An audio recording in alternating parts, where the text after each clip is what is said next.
Outro assunto que nos junta neste momento é também o aproximar do aniversário de assinalado do primeiro ano pontificado do Papa Francisco, a 13 de março, concretamente. Professor Sadrico, o que é que mudou na Igreja? Eu acho que desde há um ano a esta parte, o novo Papa tem vindo a introduzir, não uma revolução, mas eventualmente uma revolução no seu estilo e nos seus métodos. Desde logo a revolução em relação ao nome.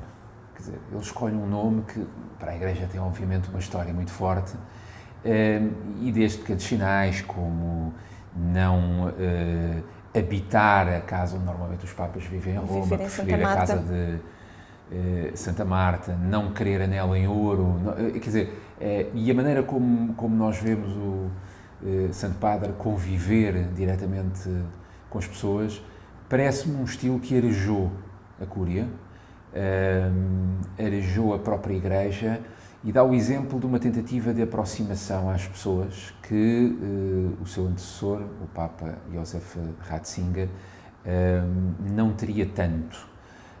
E, portanto, penso que a revolução não é doutrinal, porque no essencial há uma continuidade em relação às grandes questões, sem dúvida nenhuma.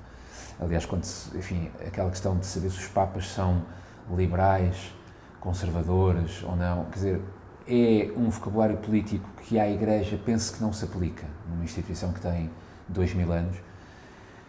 Francisco o que fez foi de facto mudar o método e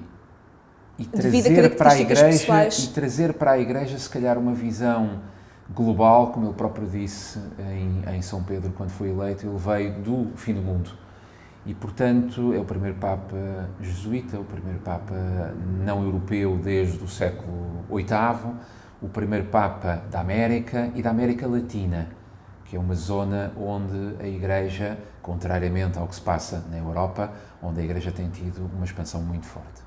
Características pessoais que ajudam, de alguma forma, a entender também a própria figura do papado. Era importante que a Igreja fizesse essa conversão sobre a ideia que tem da figura do Papa? O Papa é uma figura humana e é sobretudo um símbolo também. E este Papa reúne em si características de empatia humana, de simpatia, parece-nos a nós que o vemos uma pessoa mais feliz, mais à vontade, mais expansiva, e não será seguramente por ser muito mais novo, porque ele foi eleito Papa, já tinha 76 anos, é verdade, consta, parece que sim, que esteve para ser Papa já em 2005, portanto chegou 8 anos mais tarde. Agora, parece uma pessoa extremamente humana e parece sobretudo uma pessoa muito sintonizada com as pessoas. João Paulo II era parecido com ele neste sentido. Quer dizer, são dois Papas para quem a Cúria é importante, a instituição, a Igreja é importante, mas mais do que isso é importante levar a palavra às pessoas.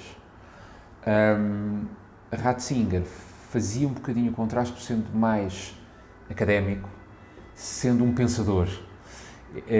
Era um homem mais reservado e, portanto, tinha uma visão, se calhar, mais institucionalista, também importante, mas mais institucionalista do que este Papa, que é um Papa das pessoas. Quando fala Urbi et Orbi, faz lembrar um bocadinho o Papa João Paulo II. Para além destas características pessoais que o professor Sadrico assinala, que outras marcas é que gostaria de sublinhar ao longo deste ano de Papa Francisco? Eu salientaria uma coisa.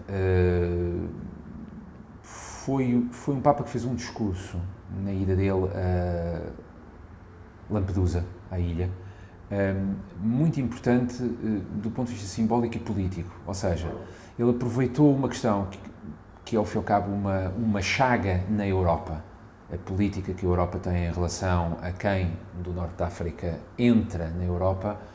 E foi um Papa que fez um discurso muito bem recebido, naquele sentido em que era uma vergonha, não sei se foi este o termo, mas teve a coragem de denunciar aquilo que é um escândalo político, contrastando com os políticos que em Lampedusa foram assobiados, atacados, ou seja, mostra bem como as pessoas sobre o mesmo tema, e graças ao estilo dele, compreendem a mensagem do Papa e aceitam-na, porque ele diz aquilo que as pessoas sentem e rejeitam ao mesmo tempo a mensagem que políticos europeus importantes disseram no mesmo local sobre o mesmo tema. E este contraste mostra a especial influência e aceitabilidade e empatia que este Papa tem.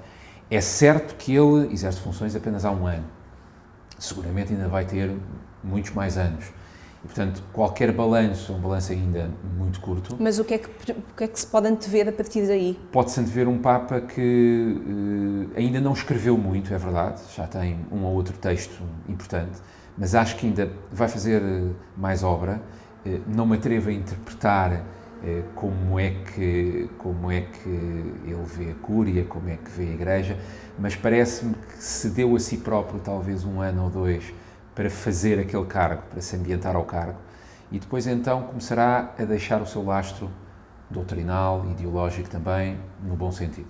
Seguramente será um tema que voltaremos a falar. Seguramente voltaremos a ele por mais anos, assim se espera. Muito bem. Professor Sadrico, olhamos a realidade a partir do seu contributo e da sua reflexão. Obrigada por podermos contar consigo. Até à próxima. Até à próxima.